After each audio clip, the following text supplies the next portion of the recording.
What's up, people? It's another episode of the New Breed Podcast. Not the first, not the only, but the world's best podcast talking about the topic of new metal. I am your co-host, Jay Horskow. Joined with me again are my partner in crime, Tim Anderson Jr. Tim, how's it fucking going?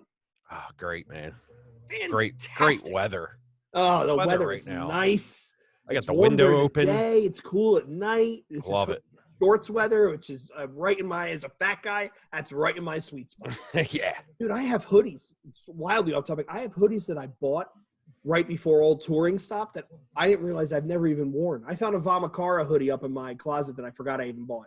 I was like, oh, shit, when did I buy this? Oh, whatever.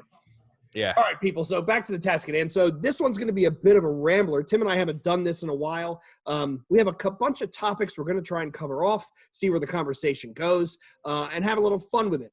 We don't have any user or listener emails yet, so if you got email questions, comments, you got topics you want us to talk about, please send them in. You want to just guest on the show and yell at us and tell us that our opinions are on Limp Bizkit are wrong, let us know. But until we start getting some listener feedback, Tim and I got a bunch of stuff we're going to bounce around and cover. And Absolutely. The first topic we're going to start with is, this is going to be a bit of a hot topic, modern nu metal. So, Tim, when I say modern nu metal, if you had to describe that genre, how would you describe it to someone who was unfamiliar? Well, right now, I feel like a lot of people that say are new, like a lot of bands that people say are new metal, every time I listen to them, they all have the same thing going on where it's like new metal, but it's like chaotic new metal. It's the weirdest thing, and I'm pretty sure people are calling it new metal or new metalcore. Yeah, I saw new core the other day. Or new core. And it's like a lot of like moshy parts with like new metal like choruses. Like, you know, that upbeat chorus, but then it goes into the verse and it's all like alarm clock riffs and a lot of like effects pedals going on and stuff. And it's just like a lot of it gets too chaotic for me. And I'm just like, ugh. But yeah, there's not a lot of, and we'll dig into some of these bands, the typical song structure that nu metal had. I mean, that was one of the knocks on it. It was wash, rinse, repeat. Yeah. And a lot of the newer stuff, you're right, is very much in that Dillinger, Escape Plan, Dead Guy, vein. A chaotic, like convergy type, all over the place. Yeah. Song structure, which I guess in today's ADD, attention deficit disorder world, that does, I guess, make sense because you got to keep people's attention. But at the same time, it's like, you know, how are you going to get on the radio if you're too frenetic? Yeah, exactly. Like if you're trying to go somewhere, you got to make it more appealing to everybody. Right. And I think that's why nu metal was so big before, because it appealed to a lot of people. Like there's people that listen to this that are just like, hey man, like I like the other podcast you do kind of, but this one is just more up my alley. And I'm like, yeah, I get it because it's more accessible. And plus we've reached the age now where nu metal is 20 years old. Right. Yep. So the people who were fans when they were in their young teens, early 20s are now in their late 30s, early 40s. Yep. And most of us now have a job and family that are stable. So we have a little bit of disposable income. T-shirts are coming. We're going to do that eventually. But I think it gives you there's a little bit of nostalgia there, but also it's nostalgia for, music that by all rights and by all senses of logic should never have been as big as it was. Yeah. Right. Like imagine trying to explain to like, your nephew why Korn was so, and then he sees Korn and he sees Jonathan Davis with the H.R. Giger mic stand. And he's like, well, this was actually on the radio. Like, yeah. And another, I think nu metal is coming back a lot because when it was popular, all them kids that were just born are pretty much just hearing it now. Yeah. So It's kind of like now them people are starting bands. Yep.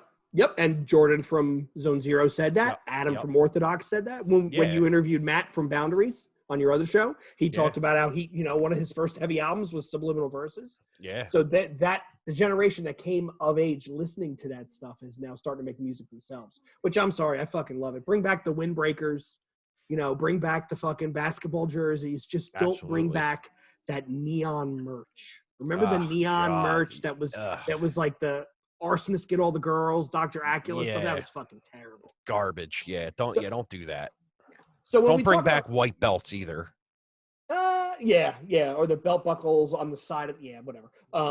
We're too old to be talking about this stuff. We sound like Grandpa Simpson yelling at clouds. So when we talk about modern nu metal bands, what's the first band, when I say that term, Tim, that comes to mind for you? Honestly, right now it would have to be Zone Zero because they do it like the best, I think. But a lot of the bands we're going to talk about right now, people are going to be like, "That's not nu metal," but most of them have nu metal leanings, and a lot of the riffing is from nu metal, so they get the nu metal, name put on it. Like So Code Orange, right there. Code Orange. There you go. Come on, there man. You go.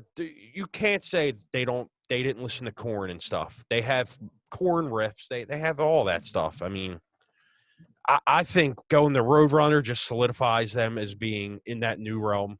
I mean, look at their new record. It's got nu metal all over it. It's got the keyboards going on. The visuals, the aesthetics, right? I mean, and you know what? God bless them, because they're making it their own, right? They started off as an outright overt hardcore band.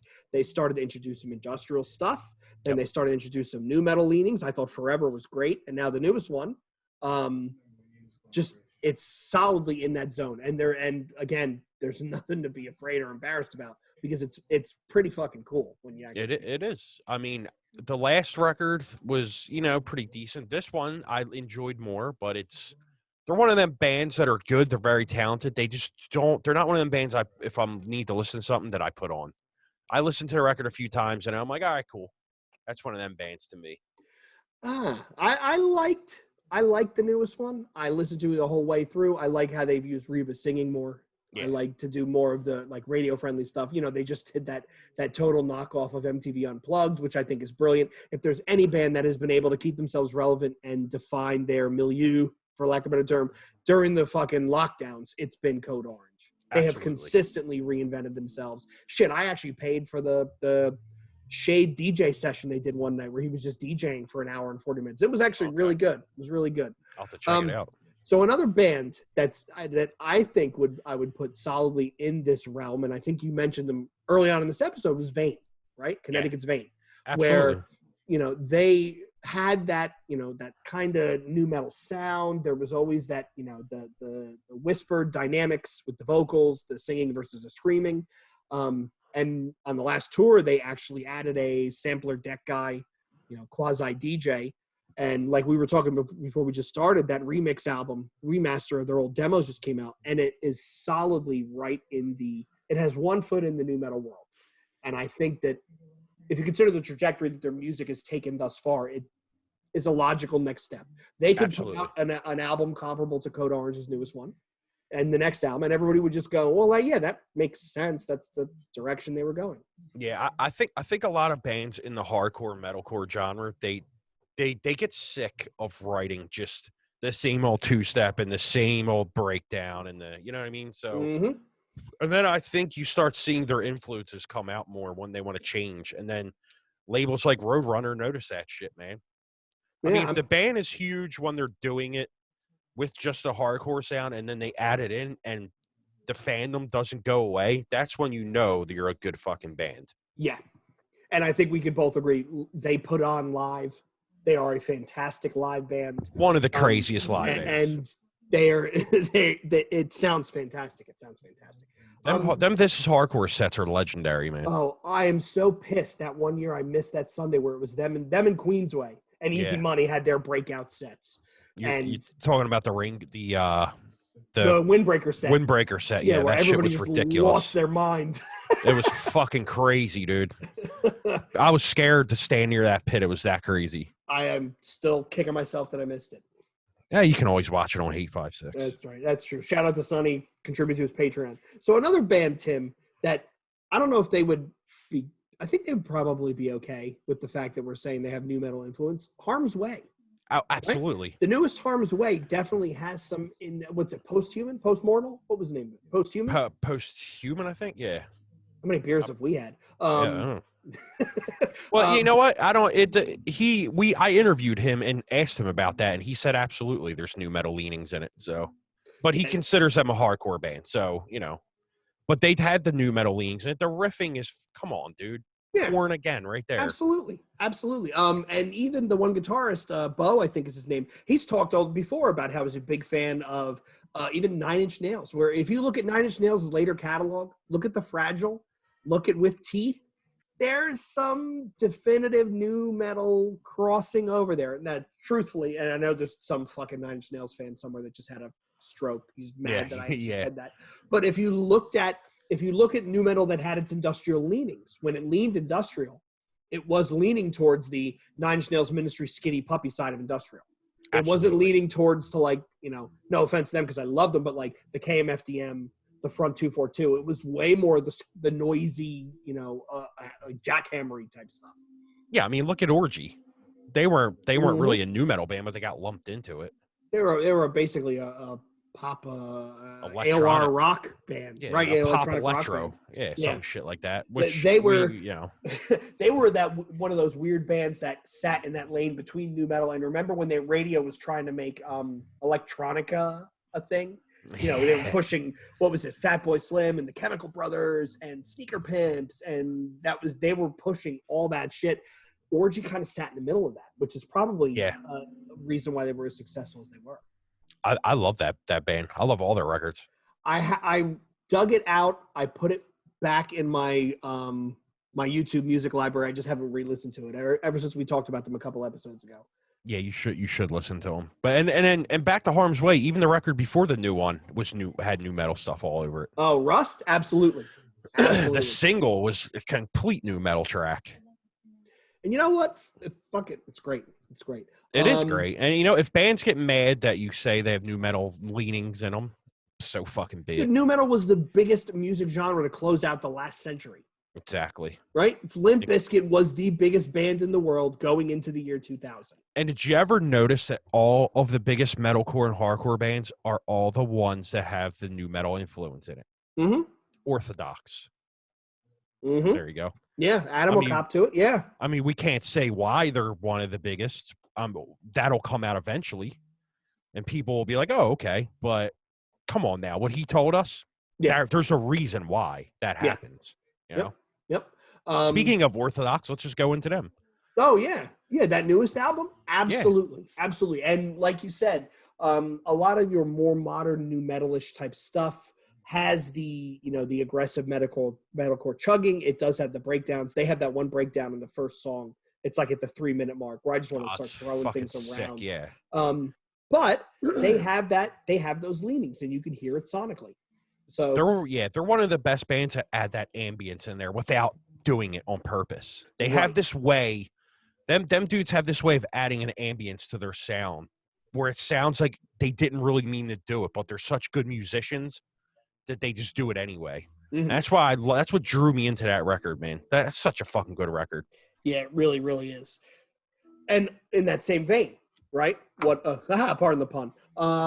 Left Behind's newest one.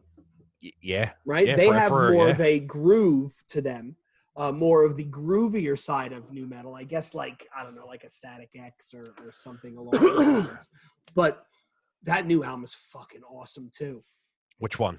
No one gets in, no one goes to heaven. Yeah. Dude, it's so heavy. Heavy. And that was this year or last year? Last year. Yeah. It was right at the end. Yeah. And then Orthodox was the beginning of this year. February. Yep. Yeah. I keep forgetting it was this year because when I go to do my list, I hope I don't forget that because of how early it came out, I myself just started another draft of my list. I had to throw a bunch of shit on there. And we still got stuff coming out through the rest of this year. So it's going to make it very interesting. And I'm sure you'll be there for the best of one. So yeah, I was thinking though, I got to do something different this year. I can't do all like the Slam album of the year it's a runaway. But I was looking at my list and I'm like, Jesus, I got a lot of really weird, obscure shit on here. So it's going to be so do I. My list is crazy this year. There's stuff all over the place. So let's talk about a band that you were busting my balls about. They're literally one of my favorite bands as of right now. Out of Pittsburgh, 156 Silence. Dude, listen, man. That album is great. I was breaking your balls, but the more I listen to that record, holy shit, is that good. Yeah. That is new. There's new metal in that. It's absolutely. The new song they literally just put out that you sent me yesterday. Mm-hmm. I mean, yeah, vein. It's vein, but it's new metal. Speaking, of that, I'm gonna get them on soon for you. So. They're fucking. I love that album, and I don't. I think it's because it hits all the right notes without being so overtly in that realm. Like it's not like they're not doing fan service. They're not trying to say, hey, let's make this part. At least I don't think they're trying to say, hey, let's make this part sound like an old Korn riff. It naturally comes out, and it just sounds fucking great. They just got signed to Sharp Tone, right? Yep. Good for them, man. Good label. I just ordered that CD. I think, is that on the list? Yeah, that's on the list. I'm sure. Looking at all the shit I've ordered. I'm sure your wife seen that charge and was like, fucking Jay's at it again. She said the other day, she's like, what? She goes, what's with the fucking Bandcamp again? Because it was like, this, I'm getting more expensive. I picked up the new Fawn Limbs album, which is fucking crushing. I picked up the MCR and the Body collaboration, that's on my top 10 of this year. Wow. I picked what else? I bought that Serration EP that combines all their other EPs. They're fucking great. And I bought damn it, that's good. I bought another band, which they're later on the list. Let's talk about them now. That band Omerta. I found them through, I think it was like a Metal Hammer article or something? It was. But and they said, oh, well, they basically sound a lot like Slipknot. And the one song, Garbage, which is the song that was referenced in the article, does sound a lot like Slipknot. It leads into the blast beat and the whole nine. But when I listened to the rest of their catalog, I really enjoyed it. Like, it's not blatant Slipknot ripoff. It's not blatant new metal ripoff. They add some quiet parts and some interludes, and the songs are all over the place lengthwise. And yes. I really, really enjoyed it because it's a new way to deal up an old thing. Yeah, it's the new metalcore stuff. Yep. Yeah, it's not too bad. It wasn't really catching me right. I see a lot of these records I have to listen to like 5 times, and then I'm like, oh yeah. And then another reason is a lot of these records I listen to at work, and at the same time I'm doing work or paperwork, and like I don't really get to catch all the nuances and stuff. Right. So. Right. But when you're listening to something in the background and your ear catches it, that's how you know it's good when you stop and you're like, whoa, what is this? See, that's what happened to the 156 record. Oh, like this one. Yeah. The new Napalm Death. For those of you that aren't part of the Facebook group, Tim Bust My Stones every Friday. He puts up a post. Hey, what's everybody been listening to? And then he goes, wait, Jay's been listening to Napalm Death and 156 Silence. Yep. And it's been that way for about a month and a half. But yeah, that album, I put it on in the background. And when I kept stopping to listen, I'm like, all right, I got to take a time out and listen to the whole thing because it's really that good. Dude, I fucking love Diatribes. That record is so fucking good. I don't remember that one. Oh, it's so good. I went back and listened to all that stuff, and I was like, this Diatribes record is really fucking good. That was after Harmony Corruption? Yeah. Was that okay. Yeah. It's where they started doing more of like they started experimenting a little on that record. Yeah. Yeah, it's really good, man. Yeah, because I remember the fans didn't like it, and then what was after Diatribes? Oh, I forget. Do you know what else is good? Scum. Oh, their first one? Yeah. Oh, man. Yeah. Talk about inventing a genre. A brutal record, man. So let's talk about another band with new metal leanings. And when you consider their pedigree, it makes sense. Bad Wolves. Yeah.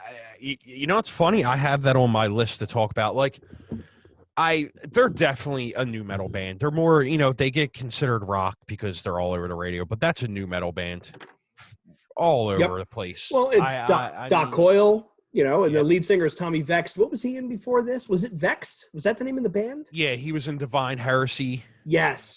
He trot out for Snot, right? Yeah.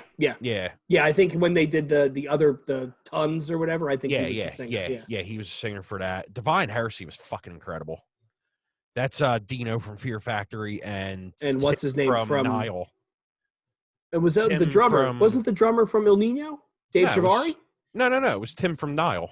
Oh, okay. Who is one of the best drummers in the fucking world? What was the band that Dave Shivari was in? He was in another one of those bands He's in Terror Universal. That might be what I'm thinking of. Which is, let's go to that real quick. Terror Universal, they're a new They're a new metal band, a new NEW new metal band. It's the drummer from Il Nino. That is one of the best records I've heard in a long time in the new metal genre. If people like Il Nino, if you like stuff like that, you'll love that record. You think it's that Pick good, it up. Tim? It's that fucking good. If you had to describe it, how would you describe it? Aside from just the typical new metal, like what kind of new metal? Because you and I have beaten this to death. There's a lot. Il in Nino. That. Okay. Il Nino. Okay. Definitely. You could hear it all over there. It's so fucking good. I listened to it like 30 times in a row when it came out. It was that good. Okay. Like on the ride home, it was just every day. I listened to it for like a month. It's really good, man. I got to check that out. I'll add it to the Spotify playlist that's going to go with this episode. I'll make sure that's on there. Yeah, absolutely. Let's talk about a band that you turned me on to that I actually think is pretty darn good and closer to metalcore than new metal, Blood Youth. I was just going to say them. Yeah. Fantastic record. Yeah. If I knew that came out last year, that would have been my favorite record of the year. You think? Really? It would have beat out. It would have beat out Cattle to Cap. It's that good. I enjoy it that much. Huh. That is a fan-fucking-tastic record. The production is so good. The singing, the screaming, it's just, if you like the old Roots record and Soulfly and stuff, pick that shit up. It's that good. Speaking of cattle decapitation, what am I supposed to do with my T-shirt that says "Bring Back the Plague"? You're supposed to wear it. Like what? I don't know. I don't think that's a good taste right about now. I'll wear it for you. I don't give a fuck. I have a big bumper sticker that says "Bring Back the Plague." I was just about to put on my car, and I'm like, this might not go over well. I don't want to get driven off the road. You might. So let's that Blood Youth, though, they're out of the UK. So I wanted to get them on, but that would be impossible for us unless we did an episode at like 1 in the afternoon.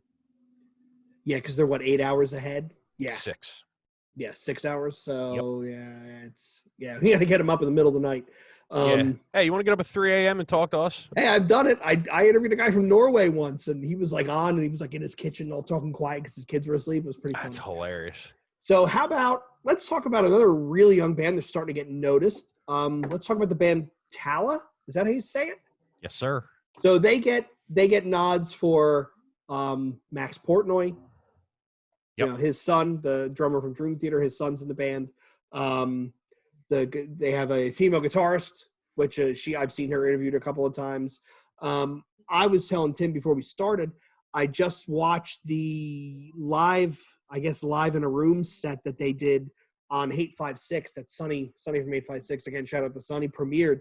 And I said to Tim, man, this is really, really good. Like, it's just well constructed, well done new metal stuff. What's the record called? Is it Matrophagy? That's it. Matrophagy. That's it. Yeah. Yeah, it's I was actually very surprised that Earache put that out too. It's not like Earache doesn't have a history of going down some weird paths. I mean, remember when they thought that Gabber was going to be the next big thing? Yeah. Right? Yeah. Junkie XL, Ultraviolence, which I have both. I have Johnny Violence and Ultraviolence. Both those first two albums are great. Wasn't Junkie XL a Roadrunner band? I think you're probably right. They were probably signed at right about the same time. I think they were a Roadrunner band. Now you got me looking it up. Yeah, look it up because I'm pretty sure they signed them and people were like, what the fuck is this shit? And they only lasted like, one record off of that? I'm looking at discography. The Junkie XL discography. Yep, Roadrunner. Fuck, Tim. Jesus, I need another beer. You were right. But that was at the same time. This is the late 90s, right? When new metal was becoming a thing. There was that weird electronic push. There was, the mainstream music was. Did you ever watch that documentary, by the way, of the DJ who broke that stuff? Did I ever send you that? No. I gotta have to look it up. It was on like Red Bull TV. There was this DJ out of like the Pacific Northwest, and he was the DJ who broke grunge. Okay. He broke Nirvana, yeah. Soundgarden, and all that. He was the one who was breaking this electronic stuff as well. I forgot what it was called. I got to look it up, and when we take a break, when I get it. I was trying to watch it, but Horse Cow Tower has been down for months. Dude, it's up. I know it's up. I was just watching shit earlier. Really? It doesn't come up for me. Maybe you have to re-invite me. Or reset it. My internet connection's been weird. Speaking of something you have to send me is that uncopyrighted Misery Signals so I can watch it. Oh shit, I got that too. What the fuck is up? Let's talk about this too real quick. Why does Apple do that? What they put on these crazy protections on their files that you buy. So you buy it and you have to deal with their protections. Get the fuck out of here. That's with the that thing. nonsense. Like if I pay for purchase, I should be able to play it on whatever. It should be just a QuickTime or a video, and I should be or a .mov. I should be able to play it wherever I want to play it. And it's protected and like it's so crazy annoying. I'll find you my unprotected copy and send it over to you. Awesome. The name of that documentary is The Glamour and the Squalor. Yeah. You have it on your Plex. Oh, okay. But yeah, he talks about how, they're trying, the mainstream music industry is trying to find the next big thing. And nu metal was a little bit too aggro, so they were trying to go into the electronic stuff, and it really never went anywhere. Like, arguably, it never went anywhere. Chemical Brothers got big, but they were going to get big regardless. Yeah. Fatboy Slim was going to be big regardless. The Prodigy, that album is still fucking awesome. The Fat of the Land is still awesome. Daft Punk. Yep. Still great bands. I thought that when I was younger on the boardwalk, if you're from the East Coast and you're listening, you pretty much, well, everywhere has boardwalks pretty much, but on the Wildwood boardwalk, if you're from Jersey and stuff or Pennsylvania, you know where Wildwood is, but they always had them balloon games where you had to like hit like the 3 balloons. Mm-hmm. And I remember I was like, I want this Daft Punk record because I like punk. And the dude's like, that's not a punk band, kid. I'm like 12. I'm like 13 or something. And then I ended up getting the Blur cassette with Song 2 or whatever. Song 2, which is the only good song on that album. Yeah. I'll still jam that song every now and then. Yeah, it's not bad. But yeah, the band Tala, they're pretty good. I think when the world gets back to quasi-normal and you have bands that are hitting the road and touring, if they get out there, I think they have a chance to be pretty big. Absolutely, yeah. Especially with Earache backing them. That's a good one to back them. I want to go back to Roadrunner with Higher Power. Okay.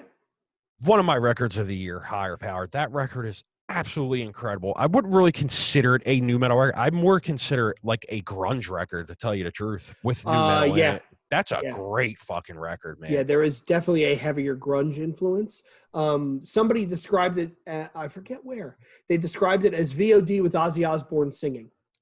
Oh, I forget who said that. I had a good description for him too, and I forget what it was. But it's not too far off.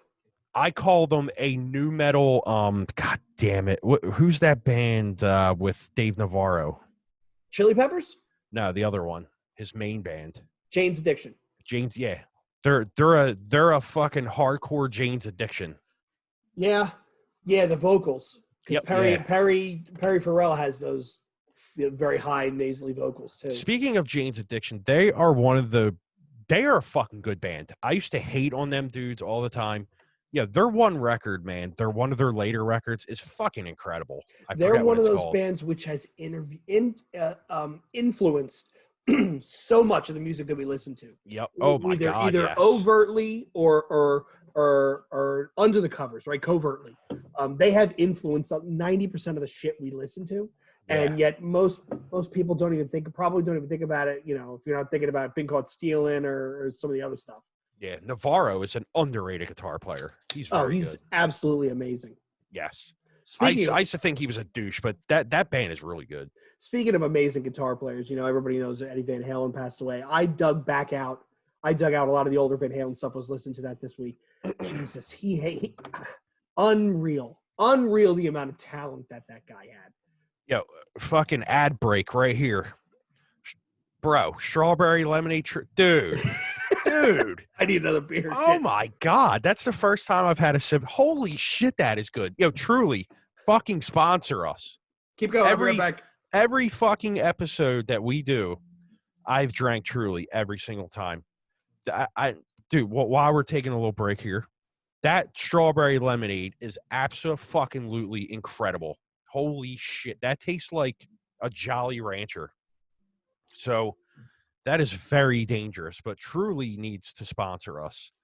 And Jinko. Jinko should come on too. So if you've seen the new logo that Jay got made, we need Jinko to come on, and we need Truly to come on. So yeah. So those are our two corporate sponsors we're looking for. Jinko and Truly. Yeah. That shit is unbelievable. I'm blown away at how good that is. Wow.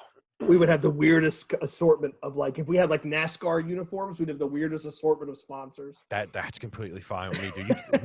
We can have Bush sponsor us for all I care. Bush, Truly, Jenko. We'll get Blue Chew to sponsor us, right? Free Viagra, 10% off Viagra for all of our listeners. Yeah. We could do some other fucking funky shit that's out there. Shit, me and you getting up there in age, we might need some Blue Chew soon. Dude, you haven't tried that stuff? It works awesome. But anyway, let's go. So another band on this list. We talked about them. We actually had them on before Zone Zero, right? And I think out of all the bands in this list, they are probably the closest to the, not ideal, but the stereotypical sound of a nu metal band. They're the closest to it. And when we interviewed Jordan, he basically said that's what he was going for. He's a big fan. He wanted to get it right in that lane, and he landed it. Fucking nailed it. Perfect. He phenomenal voice on him. Mm-hmm. If I'm listening to something and you can get my girlfriend to stop in her tracks and say, "Who is this?" You know you're good, because she don't really care for a lot of stuff I listen to. But when she gets stopped dead in her tracks and goes, whoa, whoa, whoa, whoa, that's when you know you're good. Yeah, I put on that Live from the South Side all the time, and I just let it repeat and repeat and repeat. It's really, really good. I love it, man. So speaking of really, really good, Tim, how good is that new Deftones album? Is that your album of the year so far? It is. I knew it. It is. I'm going to say something right here, though. That new Static X is, I might change my mind at the end of the year. That new Static X record is a goddamn masterpiece. So let's talk about the fact that it's 2020, and three of the better albums that we've heard this year is the new Static X, the new Deftones, and the new Marilyn Manson. Yep. Solidly crazy, from the nu metal world. And in 20 years on, they put out some of their best work. That Marilyn Manson album is the perfect mix-up of his Bowie influence and his early Nothing catalog 9 Inch Nails stuff. Absolutely. That Deftones album is absolutely amazing. And the Static X album is amazing. That Static X record, every single song on that record is a fucking good song. Like, the last fucking track on that record with Al Jurgensen is, God, that might be my song of the decade. That's how I love that track, man. So I think they rescheduled that tour. Are we going to go? Fucking right we are. Ministry, what is it? Ministry, KMFDM, and Front 242? Like, yeah, we're going. I am really worried about not seeing Al Jurgensen before he shuffles off this mortal coil. Not that something's going to happen, but he has a lot of miles that he admits to it. Yep. And if what is it? It's the 20th anniversary of Mind is a Terrible Thing to Taste. Yeah. Yeah, it's going to be fucking wild. And I don't want to go too far into them because I know we want to get Chris from Machine Men on here. We're going to argue about Ministry one night. Yep. But I think that is one of their best albums. I argue with a buddy all the time who tells me that that's their best, better than Psalm 69. I still think the one before is the best, Land of Rape and Honey. I think that's their best work. I think their best record is Filth Pig, but I'm biased. Yeah, we've had this conversation. Yeah. I also love With Sympathy, so. So does my girlfriend. When she's like, I was first going through her CDs, I said, Ministry. She goes, yeah, I love that album. I'm like, have you heard their later stuff? She goes, no, is it like this? I'm like, maybe. And then I put in fucking Stigmata, and she was like, what is this? This is terrible. I'm like, yeah, not for you. Every Day is Halloween. One of my favorite songs ever. Oh, they put out some completely amazing music. And again, Tim and I, we've both talked about this. I think we've actually talked about this on the show. His book is one of the best books, like funniest books I've ever read. And highly recommend it. He is completely open and honest about all the stuff that they went through. I kind of hope him and Paul Barker find a way to mend the fence. You know what I mean? Because that would be great to see them both again. How about when he says, he's like, sometimes you just have to suck a dick. Yeah. Well, sometimes you got to suck a dick to know you don't like sucking dick. To know you don't like it. Yeah. Jesus. Fucking hilarious stuff, That man. guy's lived like 4 lifetimes in the span of one. And I'll tell you what, before we get back into new metal stuff, Static X comes back. I'm going. We're going. We have to. Yeah. I am actually kind of. We could sponsor the tour. Hey, we'll go the other way. We get sponsored by Truly, Jenko, and fucking Blue Chew, and then we turn around and sponsor a new metal fucking tour. Hell yeah, dude! I know they're going to tour again because they're putting out another record they have another record's worth of Wayne stuff. So I am really hoping that Limp Bizkit does something. I really am. As lame as that may sound, I am really hoping they do something. Get your parachute pants on and go. I got to dig my kickwares out of the fucking closet, which are like a size 36, which I don't even think I can get my foot in those these days. Yeah, there you go. So let's talk about another newer new metal band. Let's talk about Tim Charcoal Tongue. Oh, so good. So they caught me by surprise. So I was scouring my blog sites that I used to use before I got into the wonderful world of Apple Music, which is if you have an iPhone and you don't have Apple Music, you're fucking up. It's the best thing ever. I don't download shit anymore except for the podcast. That's it. I don't even download shit. I don't even waste my bandwidth on it anymore. This band put out a single one day. I forget what it was called, but I put it on. I listened to it like 78 times in a row. The song was so good. Then they put out a rash of EPs that are really fucking good. People, if you like the straight Zone Zero stuff and all that, get the Charcoal Tongue stuff. It's really, really good. Another band in that realm is Cane Hill. That band is absolutely incredible too. In the same realm as the Charcoal Tongue and the Zone Zero and stuff like that. If you like that new metal that was catchy and radio-ish, but still had the hard edge, pick up that stuff too. Okay. That's another band you should check out is the Cane Hill. I probably sent it to you a few times, but probably. It's really good. You know what I'll end up doing, truth be told? I'll end up, when I build the playlist in Spotify, I'll end up putting a bunch of this stuff on and listening to it. I never thought I would find myself using Spotify because I fucking hate the platform. I think Daniel Ek is a scumbag, but I can't stand it either. It just kind of works. Listen, this is what we're gonna do. You're gonna make your Spotify new metal list, and I'm gonna make my Apple one. So when this comes out, we'll have it for each crowd. Okay. So whatever you think is the good in the new metal stuff, you put out, and I'll do mine on Apple, so then people can both check it out. There we go. But find us in all these different platforms. I'm waiting for you to finally take these videos and upload them to Pornhub. Like that's what I'm waiting for you. That's how I know we'll have arrived. Which, by the way, every time people talk about wildly off topic, whenever people talk about censorship and YouTube limiting who can see what and ad service and all that sort of stuff, I don't understand why a company like Pornhub doesn't spin up a YouTube alternative.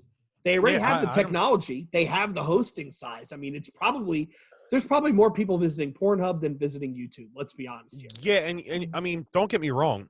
I'm not going to sit here and say I browse it all the time. I've been on there a couple times. I think it gives your computer aids because it's just a lot of, Oh, there's junk. There's definitely junk that comes out of it. Yeah. So I avoid that shit, but like I've been on there a few times just to check out the flow of it and stuff. And yeah, I mean, they pretty much do a great job with that. I mean, if you're going on there just to see the workflow of it, it's pretty genius. I mean, I just think that it has all the same things that YouTube has. It has commenting, it has accounts, It has, change your high def, low def, whatever, 4K, 720, 1080, whatever. I just think you can comment on it. Yeah. Like, that bitch took that dick good as shit. The comments, the best comments are ones where somebody's like, they post, how do I unlock the MP5 in Call of Duty Black Ops? And there will be a whole chain of people talking about, so here's what you got to do. Here's the easiest way. You want to pick this map. And it's like the people just go, it's really funny. That is hilarious. I'm going to have to go on there on like my phone or something so I don't get AIDS on my computer. It's really funny. Like there was one where somebody was logging in and they were pretending to be from Red Dead Redemption. And they were saying in every video, help. We need help at this settlement. Please come find, old Bill, or it was, it's funny, great, man. Some of it's great. So back to the topic at hand, new metal. Did you check out that band, Tim, Guerrilla Warfare? I did. Yeah. That was literally just going to say that name. I thought it was decent. Like I said, they're another one in that realm where it gets too chaotic for me at times. But they do More, have a lot of the that rockish element to it too in between it. I think they have more rap metal sound, like the Yeah, Rage Against yeah, the Machine sound, than most of definitely. these bands we've talked about. They're Yeah, solidly in that vocals on cadence type of delivery. yeah, yeah, yeah, exactly. Yeah, you nailed it right there. What else do we have here? Another band we have listed is Dropout Kings. Yeah, yeah. That was literally just gonna say that too. And for the people listening, every time at this time of the year, I get the worst fucking allergies. So no, I'm not snorting cokes. I'm going every fucking 3 seconds. But my allergies are terrible, and don't mind me when I do that shit.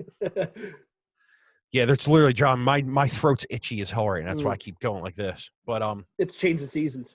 yeah, the dropout Kings, they kind of have some of that rap element too, from what I remember. Because I only listened to a few of their tracks, but I put it in the list because they did give me that new metal vibe.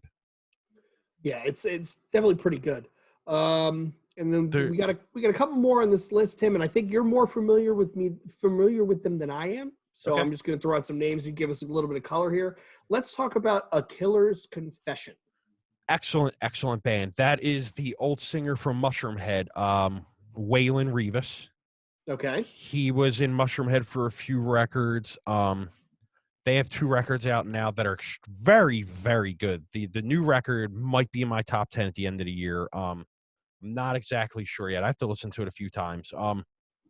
He has a very, very distinct, great voice. He's just one of them dudes where, like, when he left Mushroomhead, it was just like, man, that's a killer on right there. Like, because he just had that distinct voice in that band. Don't get me wrong, the new Mushroomhead is very, very good, but it's not. It would have been better if Waylon was in the band.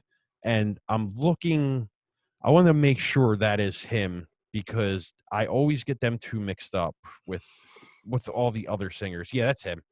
So Rivas, if you listen to Mushroomhead, you'll know exactly who he is. You know right away who J-Man is. So, and he is another fantastic vocalist.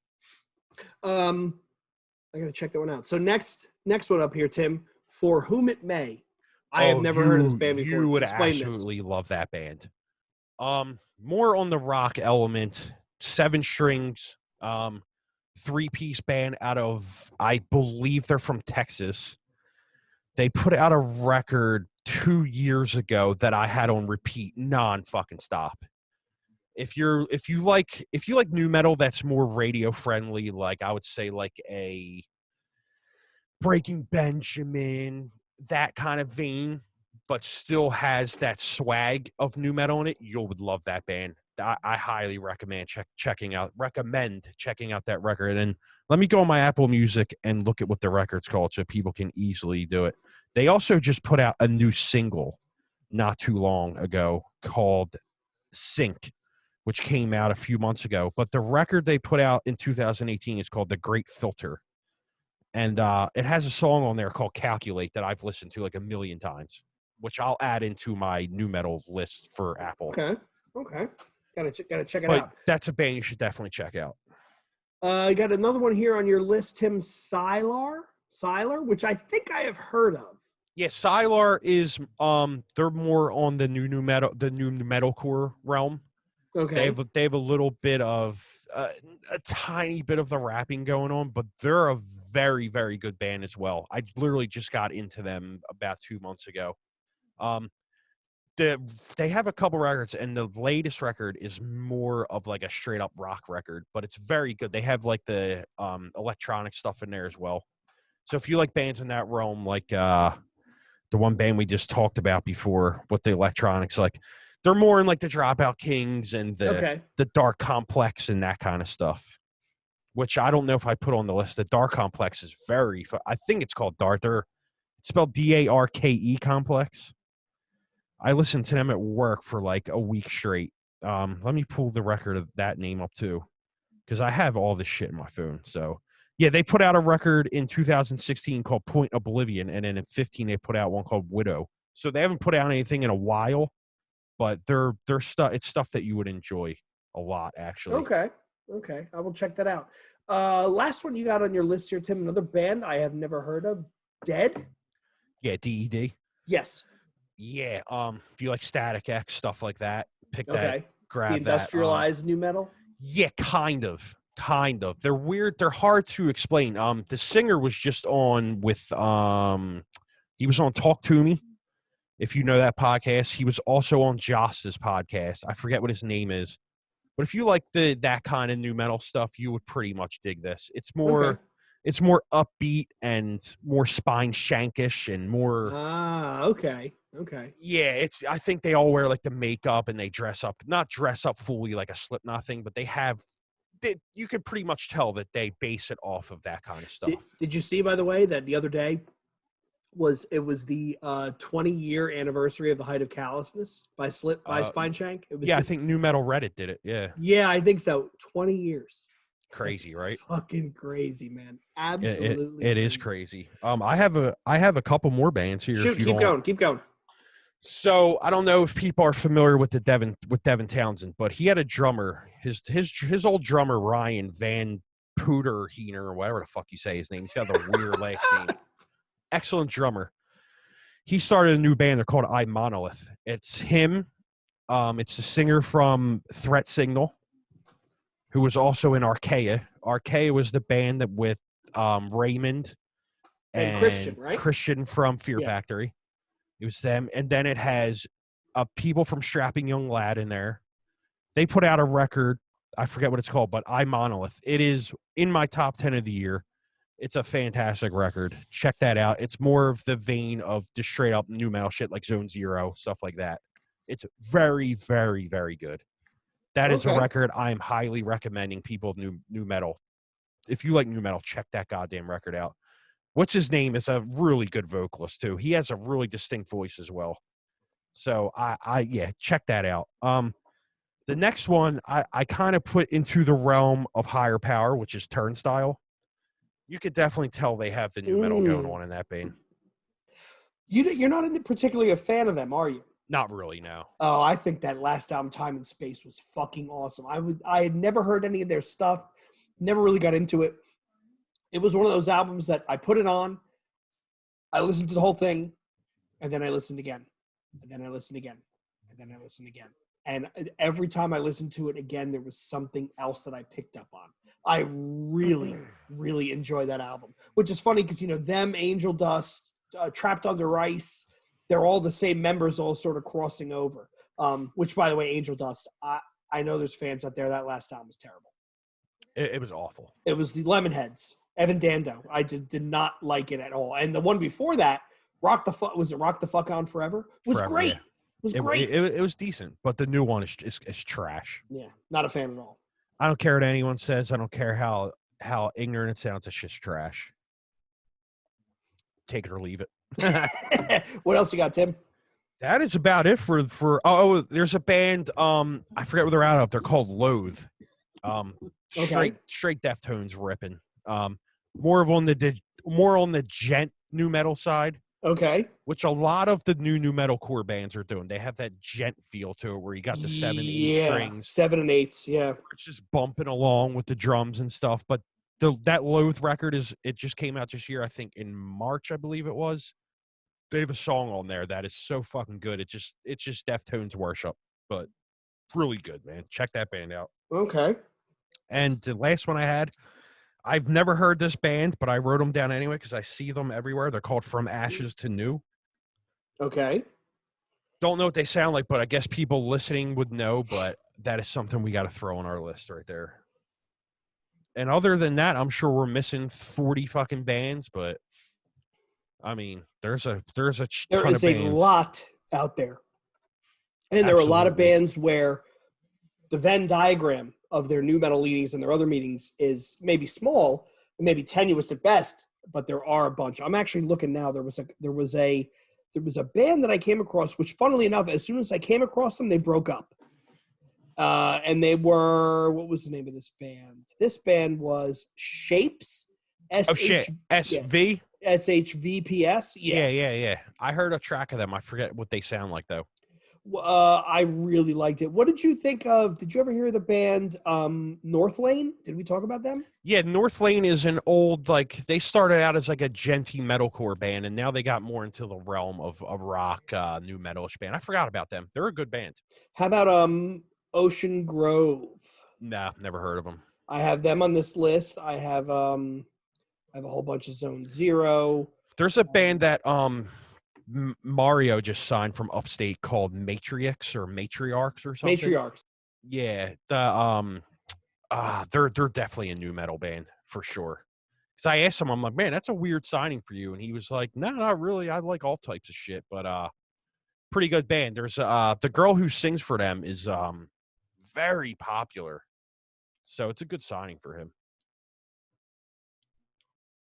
I can't hear you. Shit. There we go. You got to diversify your portfolio, my friend. Yeah. So let me ask you this, Tim. This is a bit of a weird question, but we've been going on and on about newer bands that have new metal leanings. What do you think killed new metal the first time?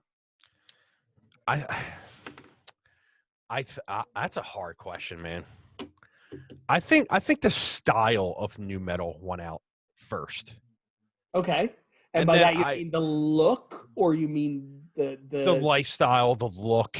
Okay. And I think people in that genre started listening to metalcore. I think when like the new wave of American heavy metal came out, I think that's what killed it.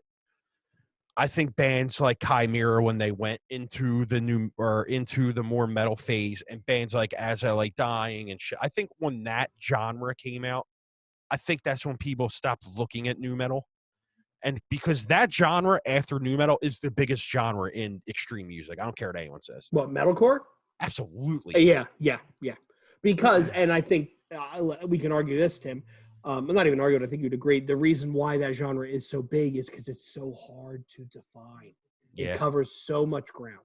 Well, they added in the singing choruses, and they added in the tight clothes and the haircuts and all that stuff. So pretty much, I think new metal just went into metalcore, honestly. Killswitch Engage was huge, you know what I mean? All that kind of stuff. I think that's what overshadowed new metal. And I think the reason it's coming back is because people that were born when it started are starting to hear it now, like we said earlier, and that's why you're seeing a resurgence. But I also think a reason you're seeing a resurgence on that is because people can write music at home and record it in their basements. And I think a lot of people like Jordan from Zone Zero, he told us, he recorded all that. He wrote it all. When you can do that and you can do it well, that's when people start doing shit like that. Like, hey, man, I've really, really enjoyed Korn I really enjoy Korn right now. I think I want to write something in the vein of Korn. And I think a lot of people are getting back into that. And to tell you the truth, a lot of record labels are seeing that as well. And it's starting to sell again. Because what you're going to see is metalcore is starting to go away, actually, I think, in my opinion. I think that genre is starting to fracture into pieces. It is. You're starting to see more bands like Turmoil, like Serration, Sanction, all of that brutal metalcore is coming back. And it's all because Disembodied came back on the scene. Yeah, another band bands like Martyr AD and shit. You're starting to see more of that come out. And I think metalcore where it's the singing choruses and the hairdos and shit, that is long gone. Like It Dies Today that's long gone, but I remember that band. You're gonna see a resurgence of that because the metallic shit is way back. Yeah, I think you're right. I think you're right. I just think the tide went out. If you think Korn's first album came out late '94. Yeah. And that's another thing, not to interrupt you, but you gotta realize, people listening, this shit, like Jay just said, it came out in 94, 93 even. You know what I mean? Yeah, I mean their self-titled was 94. And Untouchables was 2000, 2001. Mm-hmm. So, I mean, and then what was Chocolate Starfish is 2000, 2001, right? Yeah. Yeah. I mean, that's the high water mark for new metal. So Linkin the wave Park. crested. And but even Linkin Park, I mean, they were new metal, but then they went straight radio, right? Well, and I want to add that to there, too. Sorry to cut you off again. Jesus, Tim, how many beers have you had? When I get thinking, I just want to get it out there. I think bands like Linkin Park actually would be the demise of the first round of it, actually, because then you had bands like Breaking Benjamin, Seether, Chevelle. I already said Breaking Benjamin. I'm trying to think of all them By the radio way, bands. The Diary of Jane is a great album. Great fucking. They're a great band. Fucking album. Like, Not embarrassed to say that. Me either. Bands like that, I think, were the new metal. The Yeah, new metal. They went onto the radio. Changed. The trend changed. Exactly. And funnily enough, shout out to I was listening to Jeremy Bolm, the singer from Touche Amore, and he was being interviewed on Axe to Grind. Shout out to the Axe to Grind guys. God knows none of them would be caught dead listening to new metal. And Jeremy made the remark at one point where he said, when a hardcore band gets to a big enough point, if you want to get any bigger, you need to enter the new metal space. That's what most bands do, dude. And if you think about let's quote Jordan from Zone Zero. It's not new metal; it's hard alternative. Which is Jordan. When we make those T-shirts, we'll send you one. But he's completely right. He's right. He's 100% right. And that's Jeremy's right too. That's why they go that way, because new metal was at one point playing fucking arenas. Listen, so if you're one of them people that think because your favorite hardcore band went somewhere else and got big and now they're a sellout, which is the dumbest word in the fucking music dictionary. How are you selling out? It's kind of like saying to me, hey, Tim, do you want to just come to work for free? Because if you get paid, you're a sellout. Are you fucking serious right now? It's childish shit. It's childish bullshit. If your favorite band goes ahead and gets bigger, you should be supporting what they do. Right. Not shitting on them. And there's and you know what? Hey, you might go to a Code Orange show and see a bunch of 16-year-olds and their fucking dads escorting them there. But you know what? Do you think Code Orange gives a shit when they're selling 10,000 records in a week? No. Fuck no. No. The money is the money is the money. You're there to be. If you start a band, 98% of the time, your whole philosophy of doing that is to be a musician. Yes. Correct? Yes. I just never got that term, man. It's just stupid to me. So if you're pissed off that your favorite band is changing its sound, then you need to fucking... selling out. There's getting fucking money for what you're doing. That's what, and don't get me wrong. There's hardcore lifers. Like people like bands like Eco Strike, where it's just every time they have a new band, it's just straight up hardcore. And then people are content with doing that because they already have another career, which is completely fine. But if you want to make it your career, you need to start supporting these people. So let me ask you this, Tim. Which, by the way, did you catch my shirt when I ran off screen? I thought it was, oh shit! I thought it was a Def Leppard shirt. Exactly, they ripped off Def Leppard. Car Bomb. Okay. This is bad audio. Car Bomb, everybody. That last album is fucking great. Yeah, that's a wild ass record. You want to talk about something else that not killed nu metal, but when the tide went out, we talked about Ross Robinson. Yeah, right. He was the nu metal producer du jour. And by the way, those of you who are listening, he had a great interview with Jamie Joss to track that episode down. It was totally worth it. Absolutely. But he talked about how, he was getting tired of doing that thing and he wanted to do something different. So again, the tide went out. And what did he do? Well, he did Slipknot, but then he did Glassjaw, and then he did the Blood Brothers, and he did At the Drive-In. So you want to talk about another guy who has ushered in just waves of contemporary things that got huge. I would say At the Drive-In had nu metal vibes to them. Yeah. Although their lyrics are fucking so weird. The Blood Brothers stuff is so weird, like so weird. I couldn't even get into it. The Glassjaw stuff has nu metal vibes to it. I mean, we're gonna do a deep dive of that, and I'm sure when we talk to Howie, we're gonna talk about that record. Fucking Glassjaw, they hate Roadrunner. Yeah, because Roadrunner threw all their money behind Slipknot and Nickelback. Yeah. Imagine if they had weighed that money all three equally. They gave Slipknot, Nickelback, and Glassjaw. They would have sewed up the nu metal, aggressive, angry young kid. They would have sewn up the screamo, emo, kind of like punky kid. And they would have sewn up the radio. And I'm glad you said Nickelback, because they're, as much as people hate on that band, they write fucking hits. You can't deny it. They write hits. I fucking hate Nickelback, but I respect the hustle. They write radio songs. They write songs that you put on the radio and you're like, I'm singing along. Never made it as a wise man. Like you just, dude. I was always that person. Like when everyone was like, "Oh, fucking Nickelback's gay." The dude, okay. The guy's fucking a millionaire. He might be gay, but he's a fucking billionaire from the record sales, and not billionaire, but you know what I mean. He's got more money than he knows to do with. Probably got more vagina in a week than you did in your whole life. I mean, so speaking I'll join Nickelback right now for the fucking care. Fucking money. Fuck, I'd be the hell roadie. Out of here. If you join Tim, I'll be your roadie. Okay. I was just thinking about new metal, but not really new metal, but new metal. Pitch Shifter.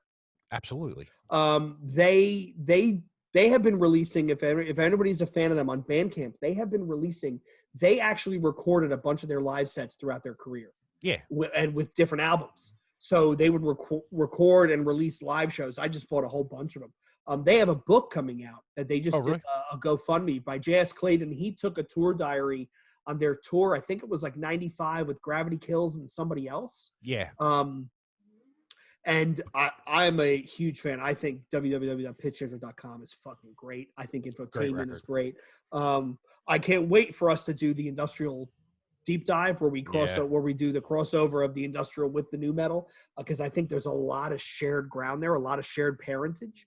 I can't wait. I want Chris Bollinger to come on, because there is a lot of obscure industrial bands that I fucking love, that most people, when you name this band, they go, who is that? I've never heard of it.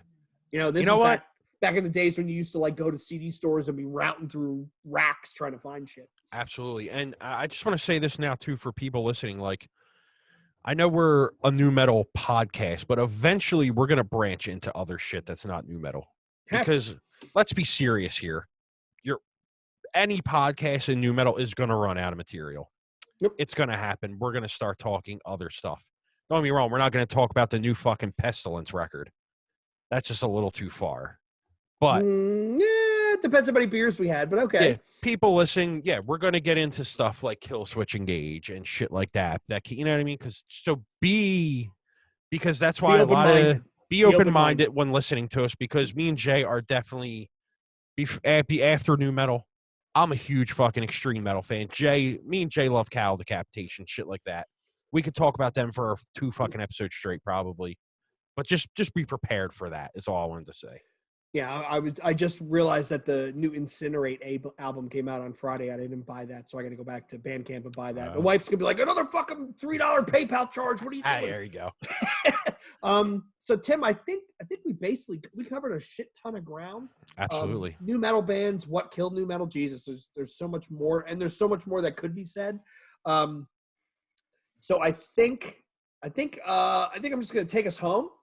So first of all, I want to thank, I forget the guy's name. God, too many beers. We did have our logo just redone.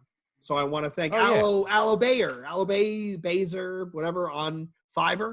I found this random guy. I messaged him and said, here's the idea I've got. Here's what I'm looking for. Can you spin it around? And he did it in 48 hours. So shout out to him. Yeah, hit him up. Where was he from again? You said Middle East? Somewhere in the subcontinent, either India or Pakistan. Oh, okay, cool. I picked his name just randomly, and he came out with good work. So most of you listeners probably noticed we have a new logo. It is a nod to Tim and I's favorite fashion trend, one of our hopefully kind of sort of potential sponsors. T-shirts are coming. Tim and I just got to work out the logistics about who we're going to order from, and are we going to do pre-orders, or are we just going to buy a bunch and sell them? But they are coming. I want to give a shout out again to our logo guy. I want to thank all of you for listening. On behalf of Tim and myself, I want to thank everybody for tuning in. We really do appreciate the feedback we've gotten. There's a bunch of people starting to be active now in the Facebook group, which is fantastic. Yeah. If you have ideas for shows, if you have questions or comments, I think it's newbreedpodcast@gmail.com. Please reach out and say, hey, I think you guys should do a deep dive on X, Y, and Z. We'll do it. And not only we're going to do it, if you send it to us, you're going to host that episode. Let's get the audience involved, Absolutely. And if you're if you're only if you're only listening audio, we have a YouTube channel. All the episodes from episode 4 are up on YouTube as well. So you can see our faces and all the beer we drink and how many times I hit my vape an episode and, all that good stuff. Yeah. Don't forget to follow us on Instagram and Twitter. It's newbreed_podcast. Underscore podcast. There you go. Yep. So follow us on there. We're getting a bunch of followers on there. So tell all your friends, and dude, thanks for listening. And I'm fucking glad we've been doing this all year. We got to thank the coronavirus for this. So yeah, we do. We honestly do. And there was I saw some joke on like the Hard Times talking about how like 700 podcasts spun up overnight, right? yeah. But I mean, I think Tim and I, we've talked about this on a previous show. You and I debated doing this for probably 2 years. Yeah. And then when we were locked in the house, it's like, I got nothing else to talk about. Let's just bang out a bunch of fucking episodes. Yeah, I mean, and we're both podcast veterans. So, I mean, I do 2 other ones. You do another one. So, yeah. And you said it, though. I mean, there's people coming out of the woodwork who we would have not expected to be nu metal fans who are on the Facebook group, on Twitter saying, hey, we really like you guys' stuff. It's a great listen. So it's yeah, great. we really do appreciate everybody. It's been a really, really fun ride so far. Again, this isn't really like work. This is Tim and I just hanging out, drinking beer on a Saturday night when we can't really go to a bar anyway.